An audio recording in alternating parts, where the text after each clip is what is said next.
요즘 우울함을 느끼는 분들이 많습니다. 우울증인 것 같다며 진료실을 찾는 분들의 수도 점점 많아짐을 느끼고 있는데요. 흔히 우울함을 극복하기 위해서 긍정적인 생각을 많이 하고, 몸을 좀 많이 움직여 보거나, 필요하면 병원에 가서 약을 먹어봐라, 이렇게 권하는 분들이 꽤 계실 텐데요. 그런데 오늘은 제가 조금 다른 이야기를 해보려고 합니다. 많은 사람들이 아직은 잘 모르는 우울함을 극복하기 위한 의외의 방법을 말씀드리겠습니다. 이 방법은 바로 장을 건강하게 하는 것입니다. 조금 더 구체적으로 말한다면 장내 미생물 중 좋은 균의 비율을 높이는 것입니다. 혹시 이 얘기가 좀 황당한 얘기처럼 들리시나요? 정신과 의사인 제가 우울함에 대해서 장 건강을 얘기하는 것이 좀 이상하다고 생각하실 수도 있는데요. 사실 이 장내 미생물에 대한 이야기는 최근 정신건강 분야에서 굉장히 핫한 주제입니다. 장 건강과 정신 건강의 연관성에 대해서 상당히 많은 논문들이 나오고 있는데요. 우선 제가 정신 건강에 있어 왜 장 건강이 중요한지 그 이유를 말씀드리겠습니다. 스트레스 받으면 소화가 잘 안 되는 분 계신가요? 그리고 이제 불안감을 느낄 때 배가 아파서 화장실에 가는 분들은요? 우리는 한 번쯤 정신적으로 좀 불안정할 때 혹은 불안감을 느낄 때 장이 불편해지는 경험을 해봤을 겁니다. 이것은 뇌, 혹은 이제 정신이 장 기능에 영향을 준다는 것을 의미하는데요. 최근에는 그 반대도 영향을 준다는 연구 결과들이 상당히 나오고 있습니다. 이렇게 뇌와 장 사이의 그 연결성을 뇌장축, 영어로 말하면 브레인 것 엑시스라고 하는데요.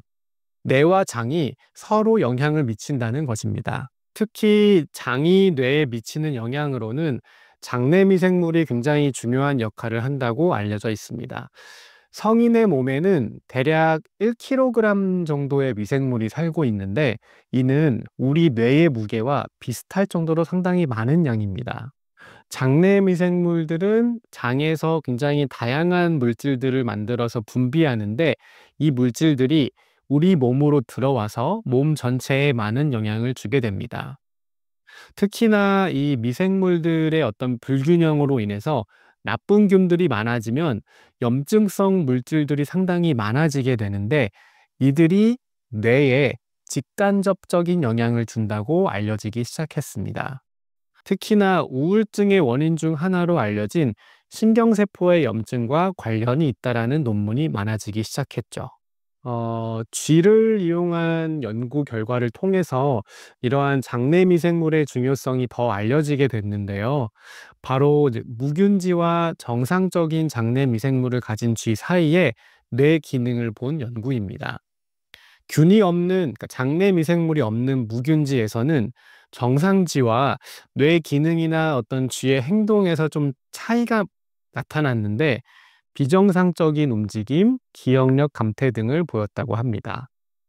그런데 이러한 무균지에게 정상적인 그 쥐의 장내 미생물을 이식하였더니 이런 모습이 회복이 되었다고 해요.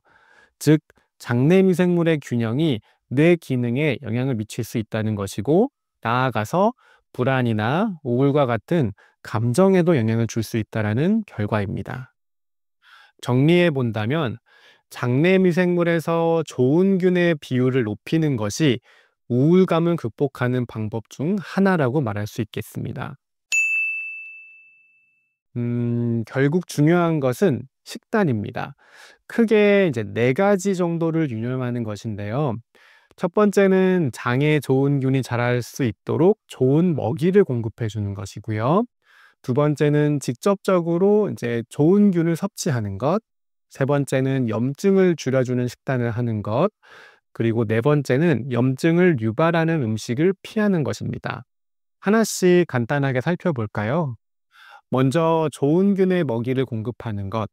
이때 좋은 균의 먹이가 되는 것을 영어로 이제 프리바이오틱스라고 합니다.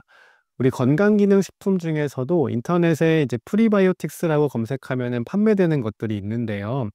이런 프리바이오틱스의 성분이 많고 또 이제 섬유질이 함량이 높은 음식이 장내 환경을 좋게 합니다. 이 섬유질 자체가 장내에서 프리바이오틱스로 작용을 하기 때문입니다. 음식으로 치면 양파, 마늘, 현미, 견과류, 그리고 이제 베리류 같은 음식에서 이런 프리바이오틱스 성분이 많다고 알려져 있습니다. 두 번째는 좋은 균을 섭취하는 것입니다. 좋은 균을 우리가 프로바이오틱스라고 하는데 유산균이죠. 영양제로 먹을 수도 있지만 음식으로 먹는 것이 가장 좋기는 합니다. 발효식품, 특히 김치나 요거트, 된장 등을 통해서 많이 섭취할 수 있겠죠. 세 번째는 항염식단을 하는 것인데요. 염증을 줄여주는 대표적인 성분이 오메가3입니다. 이건 역시 이제 마찬가지로 영양제로 먹을 수도 있지만 약간 흡수하는 데 문제가 있으니 사실 음식으로 섭취하는 것이 가장 좋기는 합니다. 잘 알려진 것처럼 생선이나 올리브유, 견과류에 오메가3는 풍부하게 있습니다. 네 번째로 염증을 유발하는 음식을 피하는 것인데요. 특히 정제탄수화물이나 과도한 과당은 장내 염증과 나쁜 균을 증식하도록 만듭니다. 따라서 과자, 탄산음료, 빵과 같은 것은 최소한으로 먹는 것이 좋겠습니다. 또 사람에 따라서 어떤 특정 음식이 맞지 않는 경우도 있습니다. 이런 분들 계실 거예요. 그 우유나 유제품 같은 걸 먹었을 때 좀 배가 아프신 분들이 계시죠. 이렇게 몸이 좀 받아주지 못하는 음식, 즉 이제 불내성이 있는 음식은 피하는 것이 좋겠습니다. 최근에는 어떤 음식이 나에게 불내성을 유발하는지에 대해서 확인하는 검사들도 있으니까요. 참고해 보셔도 좋을 것 같습니다.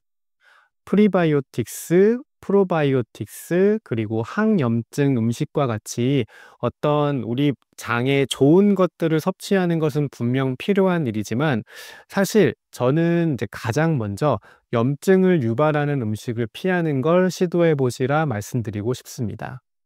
왜냐하면 염증 유발 음식을 많이 먹으면서 좋은 걸 섭취하는 것은 아무래도 좀 효과가 떨어지기 때문입니다. 그리고 여러분이 해 보시면 아시겠지만 몸에 좋은 것을 챙겨 먹는 것보다 해로운 것을 피하는 것이 더 건강에 좋습니다. 그러니 오늘부터라도 과자, 빵, 탄산음료와 같은 염증 유발 음식을 조금씩 줄여 보시면 어떨까요? 오늘 우울감에서 벗어나는 방법으로 장내 미생물, 그리고 음식의 중요성에 대해 설명드렸습니다. 최근에는 어떤 질환이든 먹는 것이 정말 중요하다는 것을 느끼고 있습니다. 우울증뿐만 아니라 당뇨, 고혈압, 고지혈증, 심혈관 질환, 게다가 이제 암에도 식단 관리가 필요하니까요. 우울감이 심해서 일상이 무너져 내린 상황에서는 당연히 우울증 약이나 상담과 같은 전문적인 치료가 필요하죠. 근데 이제는 여기에 장내 미생물을 건강하게 하는 것도 중요한 부분인 것 같습니다. 저 역시도 염증을 유발하는 음식을 최대한 피하고 채소를 많이 섭취하려고 노력하는 중입니다. 쉽진 않지만요. 여러분께서도 오늘 말씀드린 내용을 참고하셔서 내 우울감을 좀 극복하는 데 활용하셨으면 좋겠습니다. 오늘 영상은 여기서 마치겠습니다. 앞으로도 정신건강에 대한 유용한 정보를 원하신다면 구독과 좋아요 부탁드립니다. 정신과 의사 장지원이었습니다.